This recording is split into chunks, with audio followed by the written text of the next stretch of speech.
Hello everyone. आप में से बहुत सारे लोग जो है वो अभी अपनी जेई की प्रिपरेशन जो है वो स्टार्ट कर रहे होंगे, राइट। चाहे वो 10 से 11 मूविंग स्टूडेंट हो, चाहे वो 11 से 12 हो, चाहे वो ड्रॉपर्स हो। बहुत सारे बच्चे इस समय में अपनी प्रिपरेशन को शुरू करते हैं। अपनी जेई की प्रिपरेशन में लेट्स से एक सीरियसनेस के साथ प्रिपरेशन को स्टार्ट करने का सोचते हैं, ठीक है। तो मैं आपके साथ कुछ 3 टिप्स जो हैं वो शेयर करने वाला हूँ, जिससे कि आपकी प्रिपरेशन स्मूथ हो पाए, जिससे कि आपको वो जो रिजल्ट है इन दी एंड जो चाहिए आपको, है ना, वो मिल पाए, आप टॉप आईआईटीज़ में एनआईटीज़ में जा पाएँ। बिकॉज कई बार लोग शुरू तो कर लेते हैं प्रेपरेशन, लेकिन बीच में छोड़नी पड़ जाती है या उतनी इफेक्टिव नहीं हो पाती है। तो एक 3 इंपॉर्टेंट टिप्स है जिसका आपको ध्यान रखना है। वो अगर आप फॉलो करते हैं तो बहुत बढ़िया से आपकी प्रेपरेशन जो हो जाएगी। सबसे पहली चीज़ है आपके क्लास नोट्स, ठीक है। आपको ये ध्यान रखना है कि आप अपने क्लास नोट्स को बहुत बेहतरीन तरीके से बनाएं। उसमें सब आपके फॉर्मूला, सब कॉन्सेप्ट्स हों। आप उसको हाइलाइटर का यूज़ करें, मल्टीपल कलर के पेन्स यूज़ करें, ठीक है। उनको सुंदर बनाएं। शॉर्ट फॉर्म्स यूज़ कर सकते हैं अगर आप चाहें तो। ऐसा नहीं है कि हमें दूसरे के लिए बनाना है। जो नोट्स है वो आपके खुद के लिए हैं, बट थोड़ा सुंदर होंगे तो देखने में थोड़ा अच्छा लगता है ना।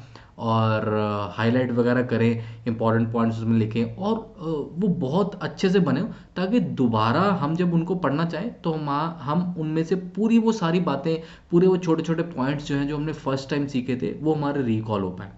ये पहला पॉइंट है। दूसरा पॉइंट रिवीजन का है ना। रिवीजन बहुत इंपॉर्टेंट है, स्पेशली उन नोट्स की जो आपने बनाई हैं, उनको मल्टीपल टाइम्स आपको रिवाइज कर लेना है। और आपको, जैसे कई बार होता है कि हम पहला चैप्टर पढ़ लेते हैं, उसके बाद हम दूसरा, तीसरा, चौथा, पांचवा चैप्टर करते हैं, लेकिन पहले की रिवीजन नहीं करते। तो आप ये पाएंगे कि जब आपका सिलेबस खत्म होगा तो पहला चैप्टर आपका एकदम गायब हो चुका होगा। आप लास्ट तक पहुंचेंगे, आपको पहले चैप्टर के जो फाइन पॉइंट्स हैं, जो लूप होल्स थे, जो ट्रिक्स थी, वो सब भूल गए होंगे, क्योंकि आपने रिवाइज ही नहीं किया। अब जब आपको पहला चैप्टर दोबारा करना है तो उतना ही टाइम फिर लग जाएगा जितना फर्स्ट टाइम लगा था। और ऐसे ही फिर जब फर्स्ट चैप्टर खत्म होगा फिर सेकंड पे जाएंगे तो उसको भी उतना टाइम हो गया होगा। तो इसलिए क्या करते हैं, एक टाइम बाय टाइम ना रिवीजन करते रहते हैं। जैसे संडेज को रिवाइज कर लिया, बीच में कभी एक्स्ट्रा छुट्टी आ गई तो रिवाइज कर लिया। मान लीजिए टीचर ने 2-3 क्लास मिस कर दी तो तब रिवाइज कर लिया। जब भी वर्कलोड कम होता दिखा तो पुराने चैप्टर को रिवाइज कर लिया। अगले 10 क्वेश्चन करने से बेहतर है पिछले 100 क्वेश्चन को रिवाइज कर लेना, ठीक है। तो रिवीजन में कम समय लगता है, नए क्वेश्चन करने में ज़्यादा टाइम लगता है, नई चीज़ पढ़ने में ज़्यादा टाइम लगता है। पुरानी चीज़ को साथ साथ रिवाइज करते रहेंगे तो आगे बहुत बढ़िया आपको रिजल्ट मिलेगा लास्ट में जाके। अभी शायद आपको ये बात सही ना लगे, बट बाद में जाके आपको रियलाइज होगा कि ये बात बहुत सही थी। ये दूसरा पॉइंट है। तीसरा जो सबसे इंपॉर्टेंट पॉइंट मैं आज की इस वीडियो में शेयर करना चाहता हूँ, मैं ऐसी और कई सारे वीडियोस आने वाले दिनों में आपके साथ शेयर करता रहूँगा, बट फिलहाल जो तीसरा पॉइंट है वो ये है कि एक्सपेरिमेंटेशन ना करें, है ना।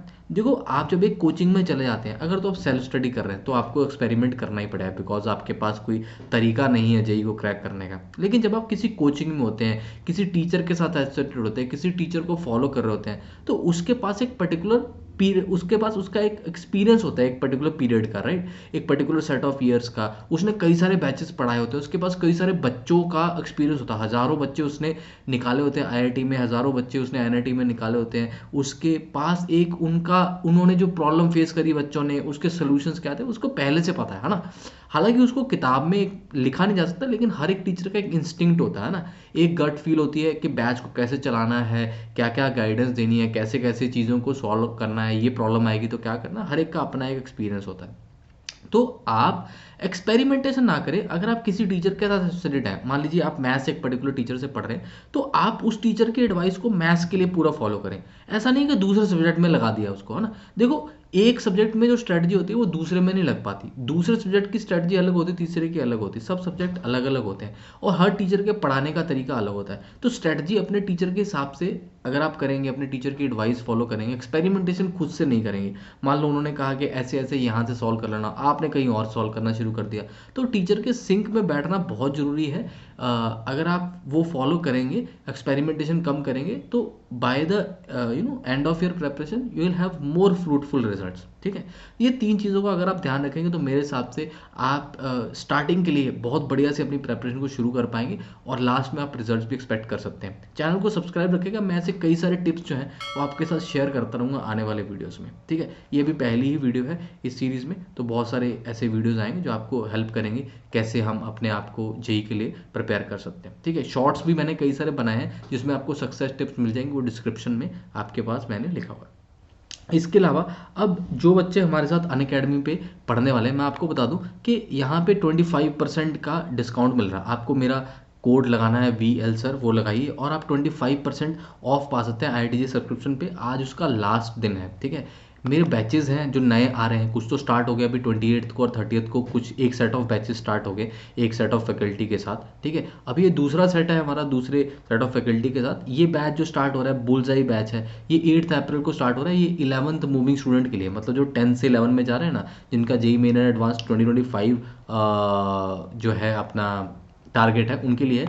यहाँ पे आपको ब्रोशर वगैरह भी मिलेगा। आप इसको खोलेंगे तो आपको ब्रोशर ओपन हो जाएगा और आप ब्रोशर जो है वो देख सकते हैं।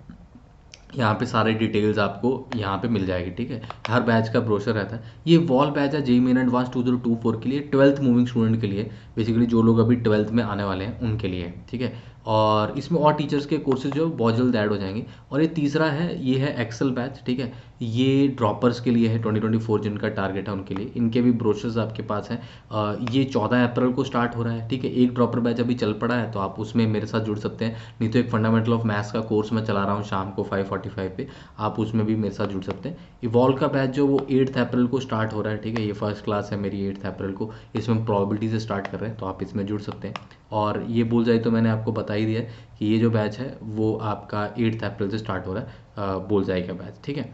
तो आप इस ऑफर को अवेल कर लीजिए, है ना। 25% ऑफ आपको मिल रहा है। आप इंडिविजुअल बैचेस भी ले सकते हैं और आप चाहो तो पूरा अनअकैडमी को सब्सक्राइब भी कर सकते हैं। जब आप पूरा सब्सक्राइब करते हैं तो आप मल्टीपल बैचेस में से मल्टीपल एजुकेटर्स को पिक कर सकते हैं, कोई रिस्ट्रिक्शन नहीं रहती।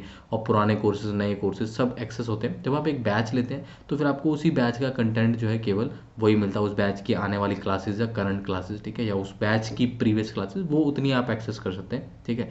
और किसी बैच में नहीं जा सकते। मान लो एक बैच में आपको एक पर्टिकुलर टीचर नहीं पसंद आ रहा, तो फिर आप नहीं चेंज कर सकते, आपको उसी टीचर से ही पढ़ना पड़ेगा, ठीक है। और अगर आपने सब्सक्रिप्शन ले रखा है तो आप मल्टीपल बैचेस को फॉलो कर सकते हैं। तो अगर फाइनेंशियल कॉन्स्टेंट है फिर तो एक बैच ही ले सकते हैं।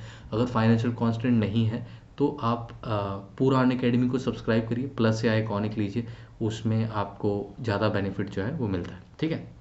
चलिए, that will be all for this video. Thank you so much for joining in. Bye bye.